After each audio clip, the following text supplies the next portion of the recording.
nuevamente en esta segunda clase de cultura de comunicación y educación. La idea en esta ocasión es continuar con el texto de Adam Cooper, con el capítulo de cultura, que saben ustedes que retoma la tradición iluminista, o francesa, romanticista o alemana, evolucionista o inglesa. La semana pasada habíamos hablado de la tradición iluminista, donde básicamente concentraba la lógica de que la cultura se definía por el mayor caudal de conocimiento científico, artístico y técnico que poseía una persona y que lógicamente lo adquiría en el campo universitario, sobre todo. Y pregonaba la razón como concepto central y forma articuladora del pensamiento humano. Bueno, hacia fines del siglo XVIII y principios del siglo XIX se gesta en Alemania una mirada, una corriente, un movimiento que se denominó romanticista.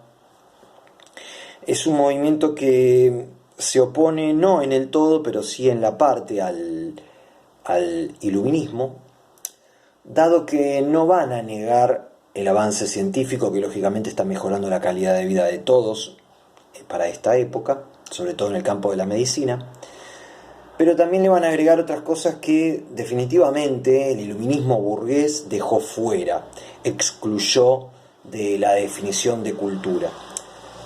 Si el iluminismo es un movimiento que se origina en el campo académico, el romanticismo es un movimiento que se origina en el campo religioso.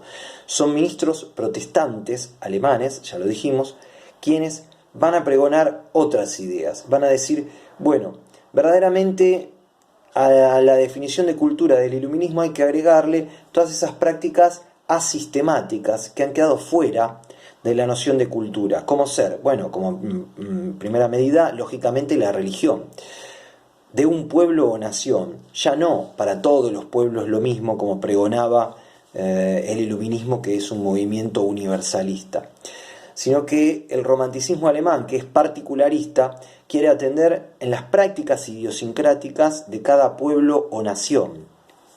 Y entonces va a indicar que uno de los elementos nucleares de cualquier cultura es la religión, y que no puede ser negada, sea esta budista, musulmana, judía, católica, protestante, evangelista, es decir, cristiana, etcétera, etcétera, etcétera, ¿sí? No importa cuál fuere la religión, sino que todas estas prácticas idiosincráticas, repito, de un pueblo o nación, tienen que ser incluidas dentro de la definición de cultura, según pregonan estos ministros protestantes, ¿sí? Ellos retoman un concepto que acuña un autor alemán, William Thomas, quien en 1846, en el texto de Cooper lo van a encontrar, define a todas las prácticas idiosincráticas o culturales con una noción, con una palabrita que es folclore. Ustedes la conocen, folklore en alemán. Esta palabrita viene a ser una suerte de paraguas que engloba y que cubre, nuclea todas esas prácticas. No solo la religión de un pueblo o nación, sino que también, por ejemplo, el idioma, el tipo de idioma. Ya no un idioma unívoco para todos, como podría ser el inglés, sino que cada pueblo marca sus rasgos característicos también a partir del idioma. Un idioma yugoslavo, húngaro. Piensen que estamos en una época del siglo XIX donde los países no están conformados en Europa como lo están en la actualidad, ¿sí? Bien, en ese sentido van a agregar de contenido a la palabra folclore un montón de otras prácticas, como por ejemplo el tipo de alimentación y el tipo de vestimenta, que de alguna manera también marca rasgos culturales y físicos de las personas que conviven en un determinado lugar. Incluso fiestas populares como el carnaval, hitos históricos. En Argentina, viviendo en nuestra cultura, apropiamos fiestas como el 25 de mayo, el 9 de julio, bueno, esos son hitos históricos significativos para nuestro pueblo, que no para otro, y entonces marca las particularidades de nuestra nación. Por eso se dice que el movimiento romanticista es particularista, Marca las particularidades, repito, de cada pueblo, diferenciándose del iluminismo, que es universalista. Todos tienen que tener los mismos conocimientos, pregonaban los burgueses iluministas. Los románticos o romanticistas, bueno, entonces van a destacar las prácticas de cada pueblo. Pero ¿cuáles otras son las prácticas de cada pueblo? Bueno, también el tipo de literatura, el tipo de música, el tipo de pintura o de danza que tiene un pueblo. Rasgos tales como la arquitectura también son importantes, la escultura, el tipo de cine, y ahí nos metemos en los medios, el tipo de televisión que tiene un pueblo también habla de sus rasgos particulares, característicos. Tomar mate, por ejemplo, tan afecto a nuestras prácticas cotidianas.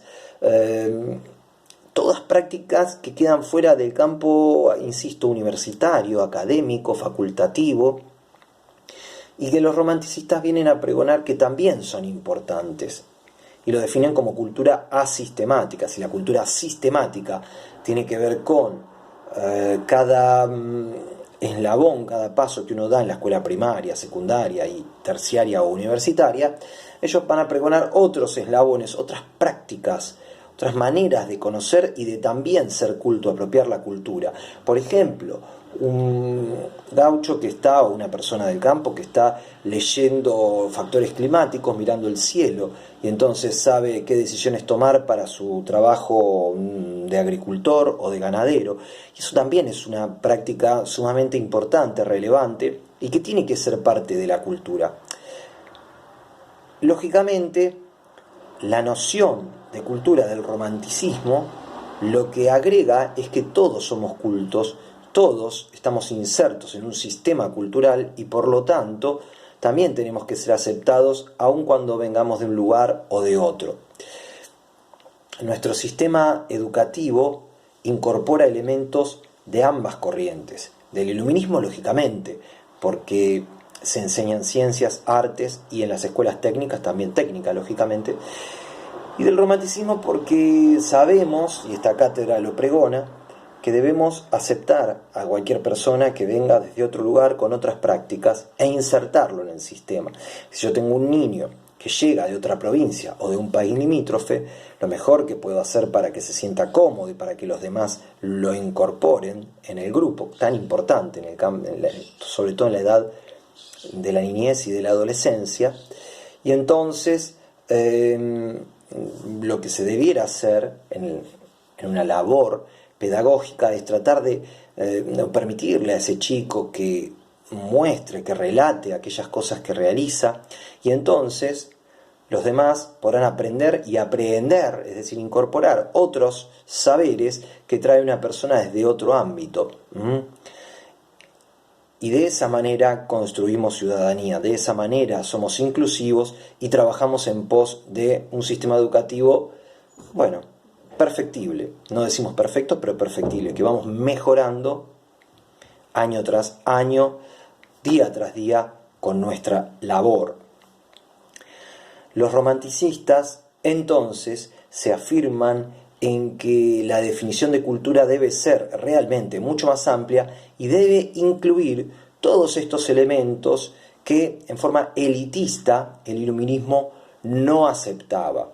De manera que nos conformamos de una múltiple mirada, entendiendo que cada elemento que nos aporta el iluminismo y el romanticismo son significativos para ir formándonos y para ser, simplemente eso, para ser. La idea entonces es que puedan seguir leyendo este texto de Adam Cooper para ver si pueden identificar esta tradición alemana con estas características. La próxima clase estaremos viendo el evolucionismo y los autores que hacen aportes a esa corriente inglesa, entendiendo que tanto la francesa como la alemana como la inglesa se originan en esos países, pero después se diseminan por el resto de Europa y de América. Ya dijimos que el iluminismo se retoma aquí con las ideas sarmientinas, un siglo después, ¿no? Ya en el siglo XIX en Argentina. Y el romanticismo también va a tener en muchos literatos argentinos su vehiculización en nuestro territorio y en el resto de los países, por supuesto. Se van diseminando, son de un país, pero luego se diseminan por el resto. Así que la apuesta es a que puedan seguir leyendo este capítulo 1 y ver qué se identifican, ¿no? Y qué identifican del romanticismo. Y si algunos párrafos, algunas frases del texto no los comprenden, entonces me parece que la mejor herramienta es tratar de escribirlo y hacer la pregunta en el foro. Ese es el lugar en el cual todos pueden ver todo y se pueden ver las explicaciones, ¿no? Y se puede seguir un hilo conductor. Bueno, en esta ocasión traté de grabar 10 minutos porque voy a intentar, les cuento, que este archivo se pueda subir a nuestra plataforma virtual del 113. Si no es así, si es demasiado grande, entonces voy a tener que ir nuevamente a YouTube, que no es el ideal. Yo se los estaré notificando en la clase correspondiente. Así que, bueno, esto ha sido todo hasta el momento. Nos seguimos viendo.